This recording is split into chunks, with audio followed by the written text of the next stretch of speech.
అల్లు అర్జున్ కేసులో సంధ్యా థియేటర్ లేఖ కీలకంగా మారింది. ప్రీమియర్ షో సెక్యూరిటీ పర్మిషన్ కోసం సంధ్యా థియేటర్ ముందుగానే పోలీసులకు లేఖ రాసింది. ఈ నెల 4న రాత్రి 9:30 హీరో హీరోయిన్ సహా వీఐపీలు వస్తున్నారని, బందోబస్తు కోసం సంధ్యా 70mm యాజమాన్యం చిక్కడపల్లి పోలీసులకు 2వ తేదీన లేఖ రాసింది. ఇందుకు సంబంధించిన లేఖను సంధ్యా థియేటర్ యాజమాన్యం విడుదల చేసింది. ఇదే విషయాన్ని కోర్టు దృష్టికి తీసుకెళ్లారు అల్లు అర్జున్ తరపు లాయర్. హీరో హీరోయిన్ వస్తున్నారని పోలీసులకు థియేటర్ నుంచి ముందుగానే సమాచారం వెళ్లిందని తెలిపారు.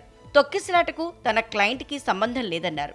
ఇక్కడ పోలీసుల వెర్షన్ ఏంటంటే, ప్రీమియర్ షోకి హీరో హీరోయిన్లు వచ్చేందుకు పోలీసుల నుంచి పర్మిషన్ లేదన్నారు. సంధ్యా థియేటర్ చేసిన విజ్ఞప్తిని తాము అనుమతించలేదన్నారు.